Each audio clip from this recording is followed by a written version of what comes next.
People say when they're so in love, it feels like it hurts. But what if love actually hurt you?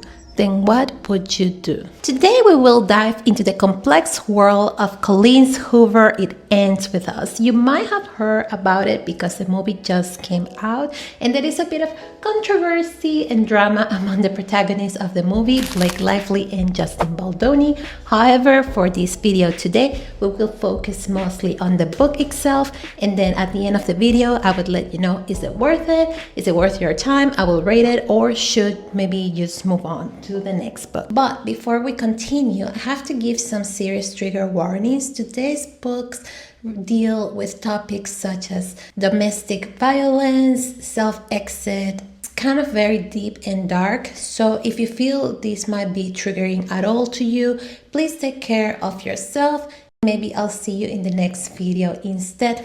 Also, domestic violence is no joke. I feel that you be in a bit of a complicated situation. I have left some resources linked below. So please take care, be safe, and yeah, if you're still here, let's continue. But first, hello, my name is Steffi. Welcome to the coffee table, a place where we read books, talk about stuff, and if we're lucky, learn something. The main summary. It Ends With Us centers around the story of Lily Bloom, a strong and determined young woman, 23 years old. Her life has been shaped by the experience of growing in an abusive household where her father constantly hurt her mother. Throughout the book, these memories haunt Lily, but they also make her more determined to seek healing, break the cycle for the sake of herself and her family members as well. An old cycle ends and a new one begins. The book opens with the themes of endings and death. In fact, the first paragraph reads, "As I sit here with one foot on either side of the ledge, looking down from 12 stories above the streets of Boston, I can't help but think about suicide. Not my own. I like my life enough to want to see it through." Yikes, okay. Right away, we can see that this is not your typical romance novel, as the author is introducing pretty early some fairly dark topics that set the tone of the novel. Colleen later mentions that Lily is rather feeling comfortable sitting on the ledge of the building. I don't think this is a coincidence, as it alludes to the fact that Lily is used to and comfortable sitting in the edge between two worlds, with one foot on the world of safety represented by the building's ground, solid ground, and another foot on the other world, literally hanging out of the building, where she could potentially fall to her own demise if she's not careful. At this point of the story, Lily has just returned from her father's funeral. She was supposed to stand in front of her friends and family and give a touching eulogy. However, as she was sitting there, Lily froze and thought to herself, incapable of finding anything good to say about her father. So she just stood there for a couple of minutes. When her mother realized what Lily was doing, she rushed towards Lily and she basically shushed her off the podium and excused her daughter's behavior. Frustrated by her mother's behavior and tendency to always try to save face in front of friends, family, and even strangers, Lily rushes back to Boston and decides to go to this random rooftop on a random building and sit on the ledge to contemplate her life. Lily Blossom Bloom. Lily is an interesting character. Her full name is Lily Blossom Bloom, and she has a strong and bubbly personality that, despite all odds, remains optimistic in life and in love, not unlike a flower in the middle of a field full of weeds. Her name is also symbolic of the novel's themes around rebirth, renewal, and breaking cycles. The name Lily, derived from Latin, is strongly connected to the concepts of purity, renewal, and beauty. Lilies are also flowers that often symbolize new beginnings, hope, and rebirth. After her father's death, Lily decides to move to Boston and open a flower shop called Lily's Bloom with her inheritance. Lily's passion for gardening, particularly the name of her flower shop, symbolizes her personal growth journey and transformation. Her decision to open a flower shop represents a fresh start, a way to grow from her past traumatic experiences and create a new beautiful life for herself. Enters Ryle Kincaid. While Lily is sitting calmly in the edge of the building contemplating her life and the death of her father, she suddenly realizes that she's not alone. A man has entered the rooftop of the building and he looks like he's on the edge of a breakdown. The man in question then proceeds to grab a patio chair near to him and starts kicking it with all his strength, just repeatedly assaulting this plastic chair. This is how we are introduced to Ryle Kincaid. And yes, this behavior serves as foreshadowing for more things to come in the future. As off-putting as Ryle's behavior looks like, this is not the only weird thing with this scene, because instead of being scared of this random man aggressively assaulting a plastic chair, Lily instead looks at him with fascination and, dare I say, a little bit of envy almost. In fact, she thinks to herself, "To be honest, I'm a little envious. Here this guy is, taking his aggression out on patio furniture like a champ. He's obviously had a shitty day, as have I, but whereas I keep my aggression pent up until it manifests in the form of passive aggressiveness, this guy actually has an outlet." And that's the thing with Ryle, right? He always has an outlet. But who is Ryle Kincaid? Ryle's outward persona is that of a hot, successful, clean, modern neurosurgeon. Actually, Lily's first reaction to Ryle describes him as beautiful, well manicured, and smells like money.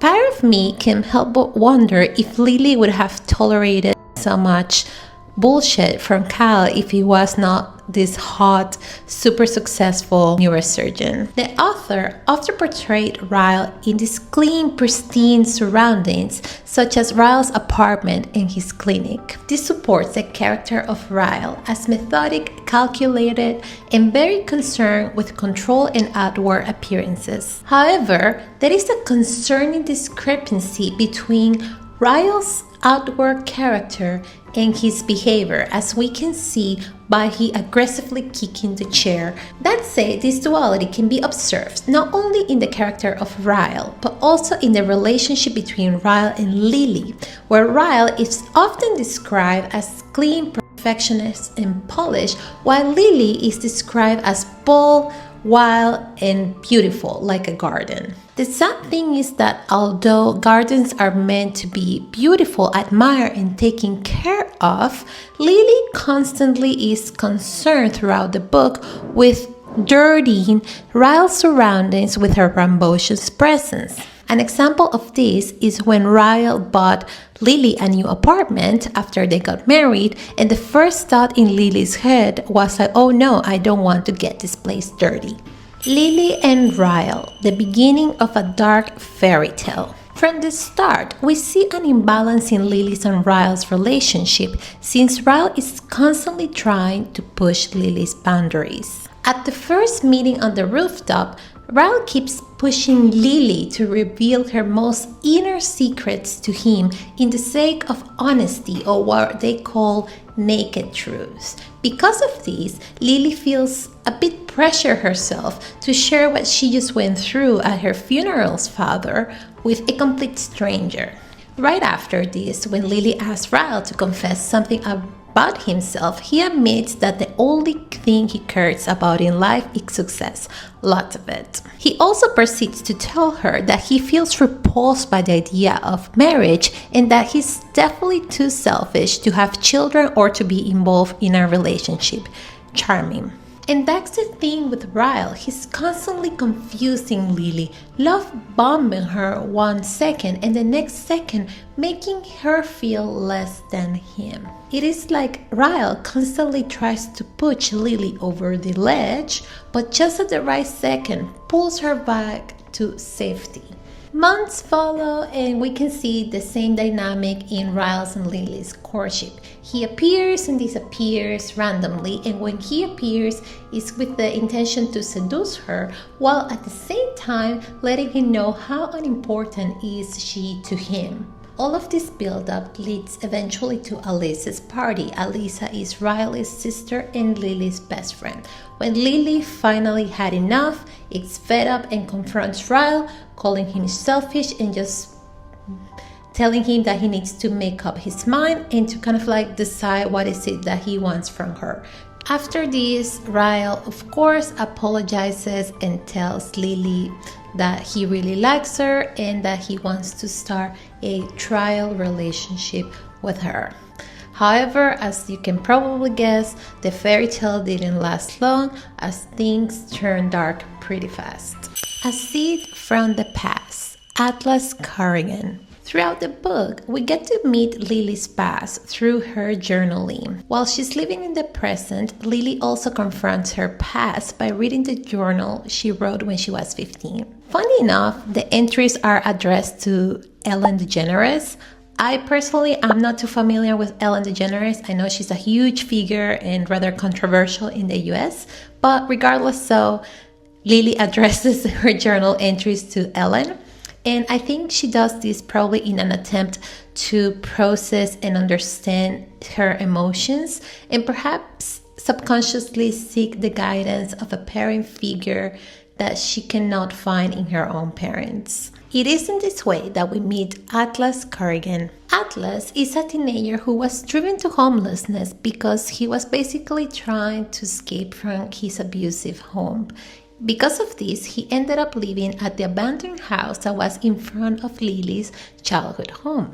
Lily first noted Atlas because he actually goes to her same high school, and eventually she tries to help him by giving him food, clothes from her dad, as well as letting him use the shower at her place. Eventually, Atlas and Lily develop a deep friendship bond based on trust and unconditional love as they both go through very difficult situations and support each other. Their friendship eventually develops into a romantic, pure-hearted type of unconditional love that lasts throughout the years. The name Atlas is full of symbolic meaning. In Greek mythology, the titan Atlas was condemned to carry the sky on his shoulders.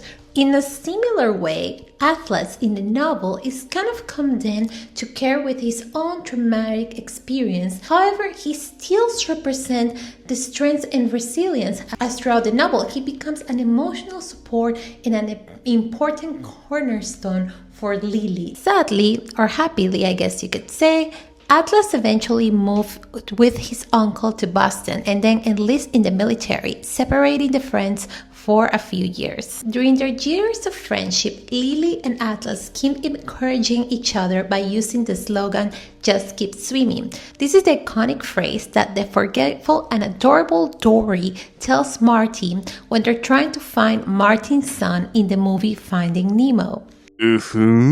Water and the ocean can be associated with a realm of emotions and the subconscious. This speaks to Lily's and Atlas' deep emotional connection, and by just telling to themselves, "just keep swimming," they talk about how they try to overcome their childhood trauma by swinging to the shore where they can heal from their past experiences together. Light and darkness, Atlas versus Ryle. When Lily first falls in love with Atlas when they were a teenager, she actually plants a garden, nurturing Atlas by giving him food and care. This garden becomes a symbol of the bond between the two. It represents the purity of her relationship, contrasting sharply with her later relationship with Ryle. On the other hand, I can help but notice that Lily's admiration towards Ryle mostly comes from his outward success. He's hot, he's successful, he's smart, he's a neurosurgeon, and he wants her. Lily cannot believe that a guy like Ryle wants a girl like herself. While Lily and Atlas' relationship developed over time like a well-taken care garden, in contrast, Lily and Ryle's relationship was super fast and furious, full of steamy sex, super highs and super low lows, where basically passion, physical abuse, and unfortunately domestic violence all happened within a relatively short amount of time. For better or for worse, that shit. After the shit show that was Ryle's and Lily's relationship, they finally decide to get married on a whim after 6 months of dating. It's during this period that we'll learn about Ryle's traumatic childhood past, where unfortunately he was responsible by accident of the death of his older sibling when he was just 6 years old. Since this incident, Ryle started to display episodes of rage where he was not able to control himself emotionally, and sometimes he just blacked out. Unfortunately, throughout their marriage, Ryle becomes increasingly more violent. I won't describe the scenes in this video, but the thing is, he becomes increasingly more abusive, and after each episode, he always comes back very sorry, saying, "I love you." In fact, a pattern in the book is like he goes through an abusive episode and immediately after he professes, "I love you" for the first time, or he says that he wants to be together with Lily or that he's super in love with her. There's always some sort of extreme display of affection that follows the abuse. Well, let's backtrack a little bit. While Ryle and Lily were dating, they decided to go with Lily's mother out to dinner to this new fancy trendy restaurant. When suddenly the waiter comes and Lily recognizes a familiar face. Of course, it is Atlas. It turns out after a few years, Atlas came back from the military and now is the proud owner of one of the trendiest restaurants in Boston. Fast forward a few weeks later, Atlas, without Ryle knowing, gives Lily his number just in case of an emergency. It is for this reason that months later, when Ryle did the unthinkable to Lily, that she decides to call Atlas and go to his house to be safe from Ryle. It forces her to confront the truth that her relationship with Ryle is starting to mirror the abusive relationship that her father had with her mother. As Lily grapples with Ryle's increasing volatility, she faces a heart-wrenching choice. Should she stay with the man she loves despite his violent outbursts, or should she leave and protect herself and her future? Breaking the pattern before it breaks us. After the horrendous abusive episode, Lily finds out she's actually pregnant. This increases the stakes even higher. Think about it. The emotional weight of raising a child in an abusive environment must be overwhelming, and she must decide if she wants to break the cycle for the sake of her daughter. In the end, Lily makes the hardest decision of her life. She chooses to leave Ryle, realizing that doesn't matter how much she loves him, she cannot allow herself to raise her daughter in an environment where abuse is seen as something normal. Although Atlas still remains a steady figure in her life, ultimately, the story is about Lily finding the strength to break the pattern before it broke her and her daughter. The phrase, "it ends with us," is actually a phrase spoken by Lily to her baby daughter Emerson by the end of the book, as a way to break the cycle of abuse and begin a new way of life. The name Emerson is also the name of Ryle's older sibling, the one that Ryle caused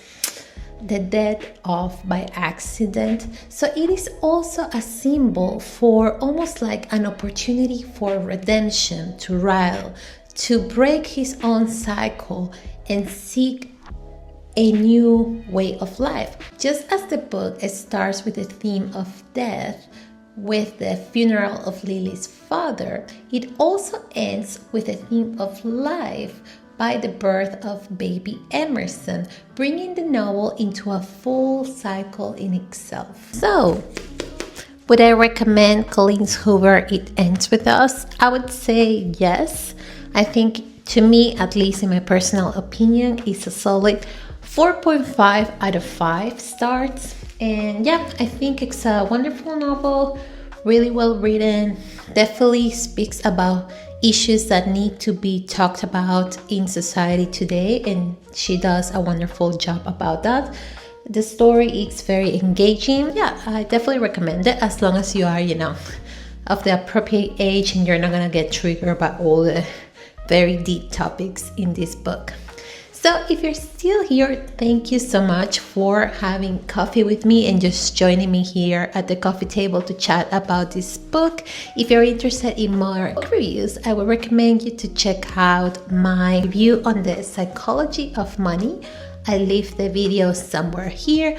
Other than that, feel free to like and subscribe, and have a wonderful day. Take care.